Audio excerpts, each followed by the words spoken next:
Hey boys and girls, what's good? It's your boy McGamer coming at you with another What If, and we're gonna be continuing What If Naruto had a stand, and the stand stats. Now that I finally remember them, he has a in durability, a B in strength, a in range, a and his ability to learn for his stand would be a C, because Naruto's kind of as dense as a brick. His precision will be a D, and his speed will be an A.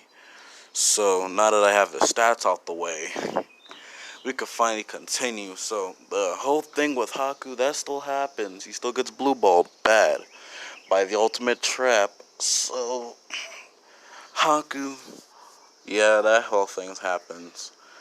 And so the two thugs that try to attack Inari and his mom, they still get clapped, but like way bad, like way more bad. Like I'm talking, man's really just uses solar flare and then blinds them.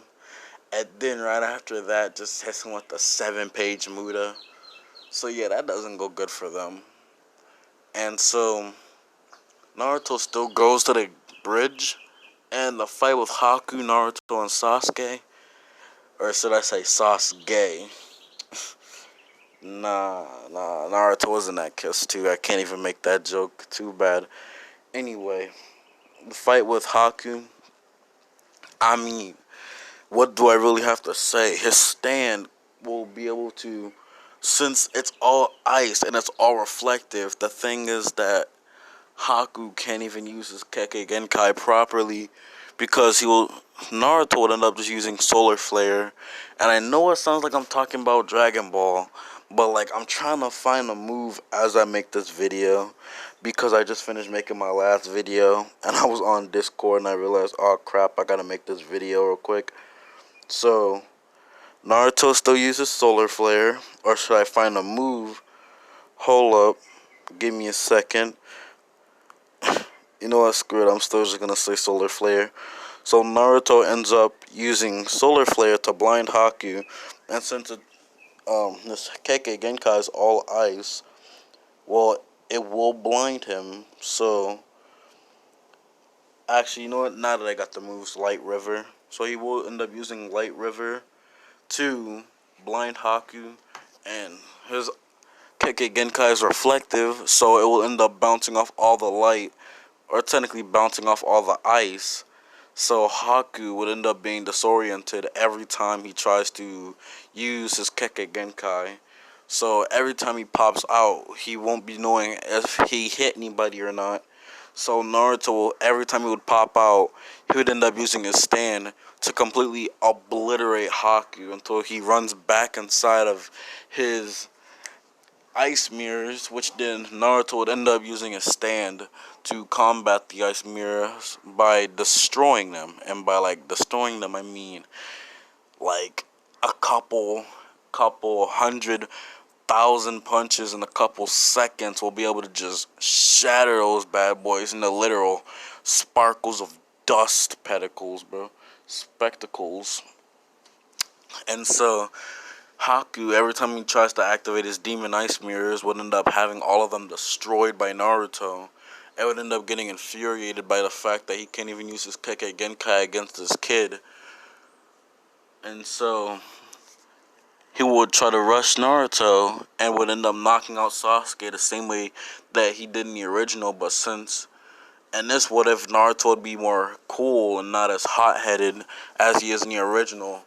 No, Naruto would end up just doing that same thing every freaking Joestar does when they see their best friend die, except for Jonathan and Joseph. They would just black eyes, white dragon. Okay, bruh, that face I always thought was like so funny, bruh. Like y'all, and your best friend dies, and you just have the most omega serious face. So yeah, Naruto would end up doing that exact same thing, and so when Haku rushes him, instead of going into a nine-tail state, he would end up using the Star Rain and would practically, the same way he did Zabuza, would use his stand to give him a 7-page Muda instead of just one hit. Nah, he's going full on 7-page Muda on that man. And with the final hit, launching him into the air. And then using his Star Rain to cover him. And basically a circle of explosive stars, you can say. And giving that man a supernova. And completely detonating the stars as they all literally surround Haku. So Haku would end up getting blasted at Zabuza and would end up hitting Zabuza and literally blasting him out of the way of the Chidori. So he kind of just saved Zabuza without even thinking about saving him right now. Because he wouldn't even have the time to see if Zabuza was getting hurt or not, because Naruto would end up pressuring him with a stand so much. So Haku would end up getting back up and seeing how Kakashi and Naruto are both standing next to him side by side. And Naruto would end up using a stand to tie them both up. And so Gato would pull up saying that, hey kid, if you go kill those two, I'll pay you lots of money. And if you just leave, I'll pay you even more. And Naruto wouldn't be having none of that. And I mean, Naruto's already kind of angry. So he would end up just using his stand to just cut through all the people while using Star Rain multiple times to speed up the process of just deleting everybody. And not like deleting like he does with Zahando and literally just erases them, or Kamui, sucking them into a Kamui dimension. Like literally he's just turning them into dust. The explosions are just that strong as they're fueled by his complete rage, instead of just holding back and not letting them just blow up and just injuring them. Nah, they're just turning into dust. They don't even exist anymore. Kind of the same way, like, if you ever seen the fight between Obito and, like, that whole platoon of Anbu plus people, yikes. It's kind of like that, but way worse. And Naruto is just deleting every part of Gato's platoon until there's practically no one left to stop him. And then right after, just spits on not spits on Zabuza, spits on Gato, as Gato starts to fall on his knees and beg Naruto not to hurt him.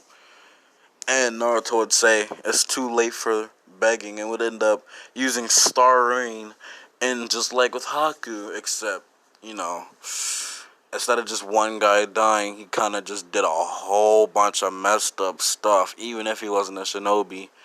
So he would just do the longest 7-page Muda he could keep up with all of his chakra, and with just a little bits of his chakra left, create just the most dense amount of Star Rain you could even think of. Like, just imagine a clear night.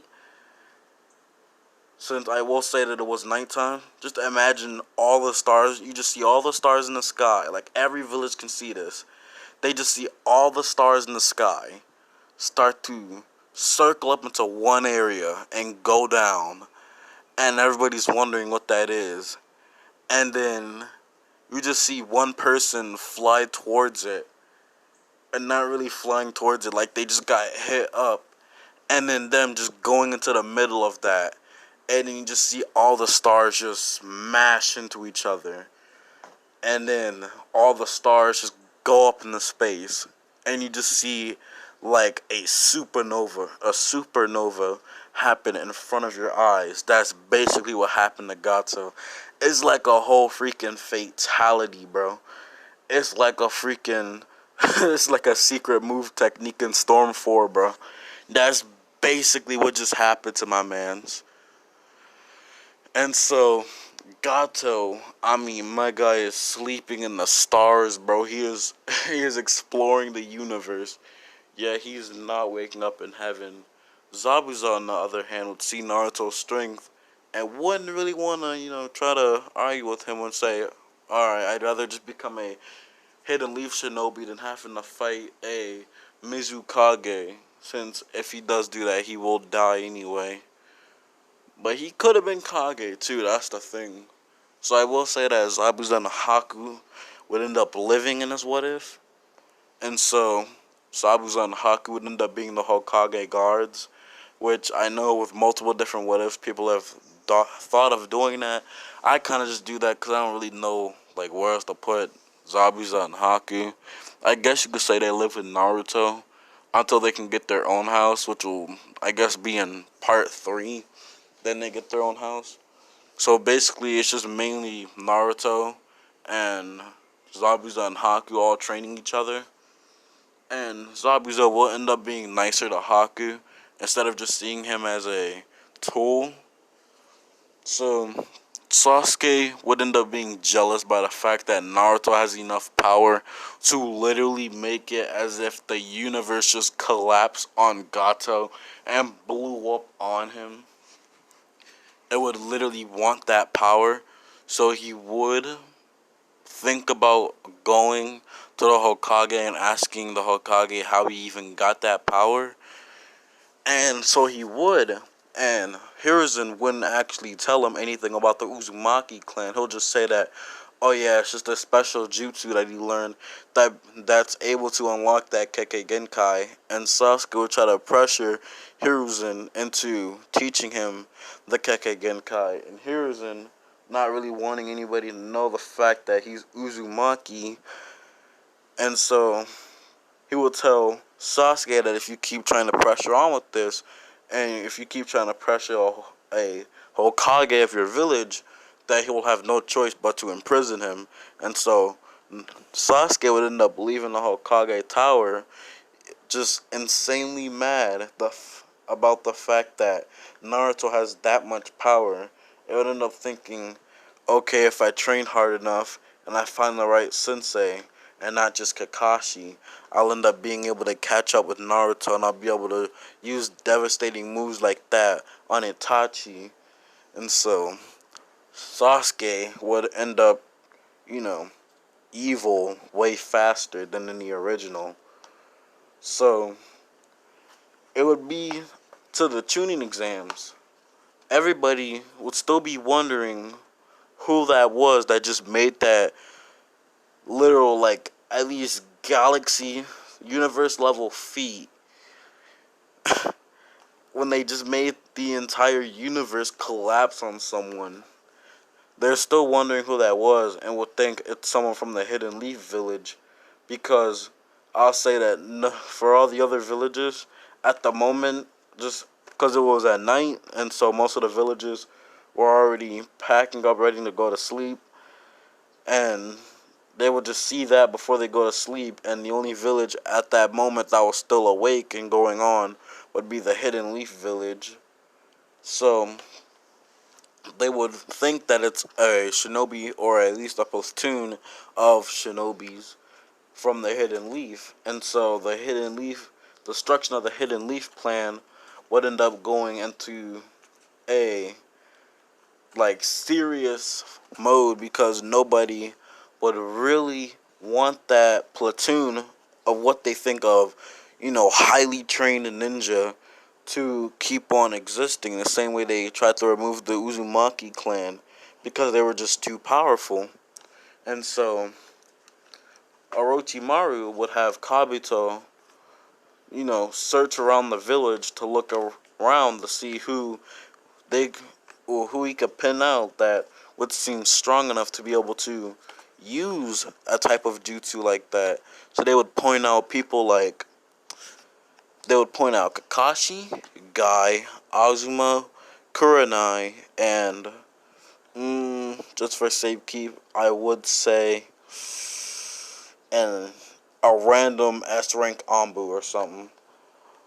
And so they would think that those are their main threats, which really isn't. It's actually Naruto. So Naruto would end up still training a stand with Zabuza and Haku. And so I will say that Naruto would give them just a little bit of Uzumaki blood, so that way they could obtain a stand. And so what their stands would be, I wouldn't say it in this episode. And if I come up with a good stand for if I come up with a good stand in the middle of the episode, then I'll actually say what the stand will be. And so far, I will say that Zabuza's stand would have something to do with being able to accuracy. Well, I would say it would either be a stand that helps with accuracy. It would end up attacking people by them being stuck inside the mist. So it would be like like think of Justice 12 from Stardust Crusaders. Basically, that's what a stand would be like. Or actually, no, I could say that a stand is that. So Justice 12 is a stand that allows you to basically, if you cut the enemy that you're attacking at least once, the stand would allow you to attack them, or basically not just attack them, but basically blow holes inside of their body by applying pressure where it hurts, and basically kill them instantly by doing that. And so I believe that, even though I didn't want to take stands from JoJo's Bizarre Adventure, this is basically the closest stand you could bring to Zabuza that would basically make sense. And Haku stand, I feel like would probably that type of stand I won't, or it could just be weather forecast, which I mean I haven't gotten that far into the series yet, so I can't really explain that stand to you. So all we know at the moment is that Zabuza's stand is justice, and Naruto's stand is, Starlight River. So Naruto would end up going into the Chunin exams, and the fight with Rock Lee and Sasuke, because I always skip over that part for some reason. Instead of Rock Lee wanting to go after Sasuke mainly, it would be Sasuke and Naruto. And Sasuke would end up encouraging Naruto to go first, but then Naruto would end up saying that why doesn't the prideful Uchiha that should be the strongest in the team go first? And so Sasuke would end up taking this as, oh yeah, Naruto can only use that type of move once, and he's practically out of chakra for a stand, and so would end up going first, thinking that he should be able to beat Rock Lee. Oh boy, was he wrong. He ends up, yeah, man, that doesn't go good for him. Bro, if I could pull up basically a video of that fight, that's basically what would happen to him. And I don't really want to do Sasuke that dirty by just replaying what just happens to him. I mean, we should all know what happens to Sasuke. So, Rock Lee versus Naruto, because Naruto would end up ending the fight early, because you could tell that if Rock Lee kept going, then he will have to heal Sasuke, and Rock Lee sensei wouldn't allow Rock Lee to actually go that far on another team. So Naruto would end up basically switching up with Sasuke in the middle of a primary Lotus, and would end up using his stand to slap away Lee. So basically giving him kind of a bitch slap and just smacking him away. And so Rock Lee would be hitting the ground with enough force to practically shatter the concrete, and Naruto would end up jumping down on the ground from the ceiling, basically almost like he's about to do a ground pound or a spin dash at kind of like he's about to do a spin dash on Rock Lee, except he's taking two kunai, getting ready to toss it at Rock Lee before he can basically just feel the wind rushing towards him, and would use his stand to move him out the way, and then would remove his stand at the last second of Might Guy coming in to kick Naruto away and take the kunais out of his hand. And so Naruto would basically be flying thanks to a stand, because you actually could do that with the stand, which kind of sucks that we only actually get to see people use it once and then don't see it again. And if you're wondering if Naruto would have Zawaldo, I mean, Zawaldo is basically you saying the world, and then you will stop time. I mean, if you guys want him to have that type of ability, just tell me in the comments, and I will let him get it. And I will let him have it at a good time, and not just a random time like, oh yeah, in the middle of the Neji fight. Actually, you know what? That'd be a good time. Why did I just spoil it? Nah, like in the middle of the keyboard fight, you're gonna be like, Zawaldo. It's gonna be like, Starlight River, Zawaldo. And just have the world freeze like that in an unnecessary fight. So, Rock Lee versus Naruto. Might Guy would end up hopping in and stopping the fight midway. So, they would end up still taking the tuning exams normally. But instead of like all the other ways I say Naruto cheated, I mean, it's practically very simple.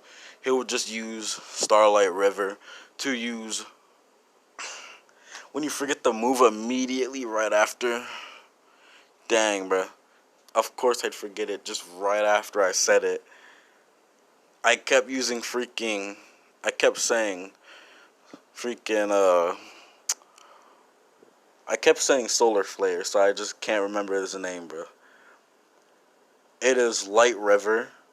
So basically, he will be using Light River to blind everyone, and he would, in that time, use a stand to copy the answers and would try to look as naturally as possible and put the answers on Sakura and Sasuke's papers so they would pass the first exam.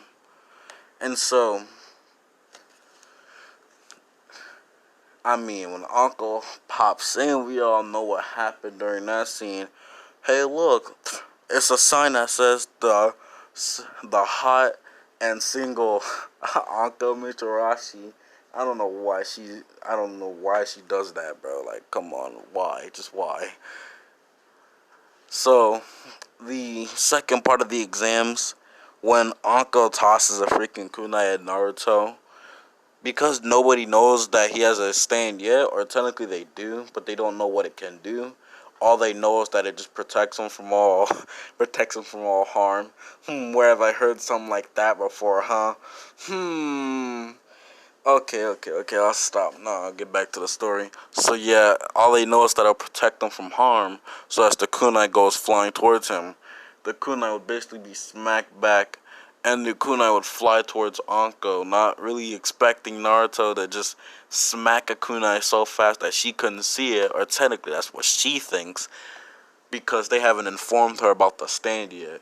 Because most of the Jonin are basically being informed that Naruto does have a stand, but not all of the Jonin. Since Anko is a special Jonin, she wouldn't be fed this information yet till like the third exam.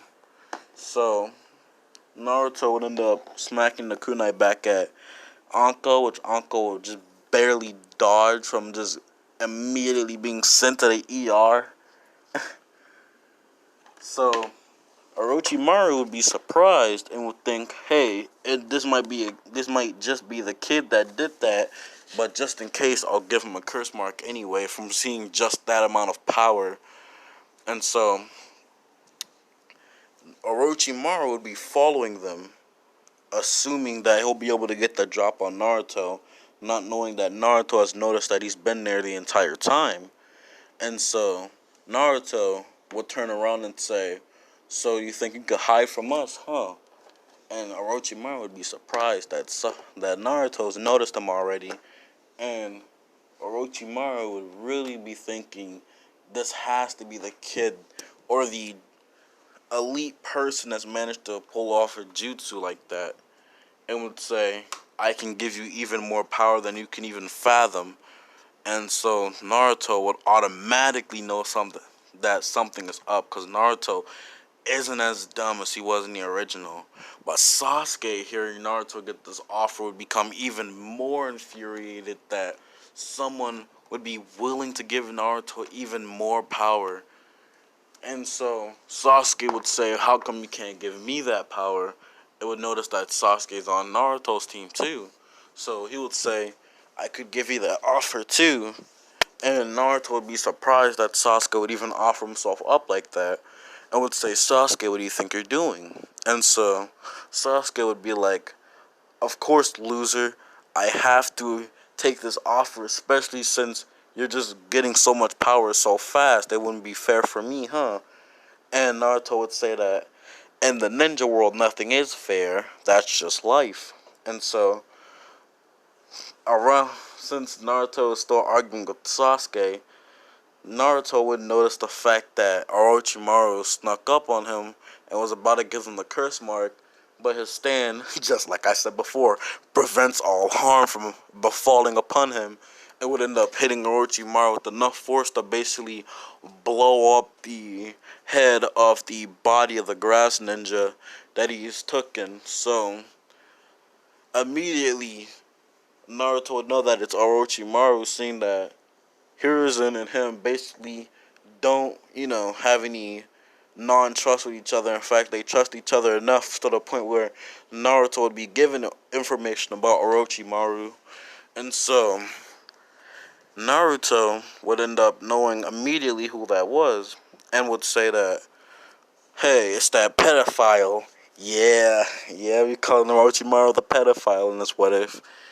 So, hey, look, it's the pedophile. And Orochimaru would be surprised that someone would even say that about him, especially this little brat of what he thinks of. And he would say, oh, so you think you could talk to a Sanin like that? And Naruto would just say, if you're not the third Hokage, I wouldn't respect you anyway. And so he would realize that the only reason Naruto knows about him is because of his sensei, Hiruzen Sarutobi. So immediately he would rush towards Sasuke, and Naruto would end up using a light river to blind Orochimaru and take Sasuke, as the rest of Team 7's blinded. But at the same time, now everybody knows their location from the giant amount of light radiating from one area. So practically, almost all the teams start racing over there, where they would see Orochimaru, and knowing that there's Hyuga also there, realizing that he could also just take the Byakugan if he can't get the Sharingan or that kid with that special Kekkei Genkai, then he'll just go after the two Byakugan users. And Naruto definitely won't allow this, as he won't allow anybody from his village to get hurt. So he would end up just giving Orochimaru a Ura Rush, or just a 7-page Muda, whichever one you really want to think about. It would end up blasting Orochimaru away before he could even touch any of the Hyugas, and would tell everybody to get out of the area because that is a Sanin, that is Orochimaru, and he's trying to catch either the Hyuga body or the Uchiha body or me. So basically, most of the people from the Hidden Leaf Village would end up running away, while the people from the Sand and Sound would immediately try to attack Team 7, noticing that Orochimaru's cover has been blown. But I know this video is going on for a while, so I will end it right there. I know I ended it off on a cliffhanger, but this video is kind of long, and I could tell from the fact that the sun was shining, and now the sun ain't shining no more. The sky is dark blue, so it's kind of getting dark. So I hope you enjoyed the video. Stay cool, stay awesome. I'm pretty sure you can read that, and I can't really say it because YouTube will try to kill me. So I hope you enjoyed the video. Stay cool, stay awesome, because it's your boy McGamer, and peace out.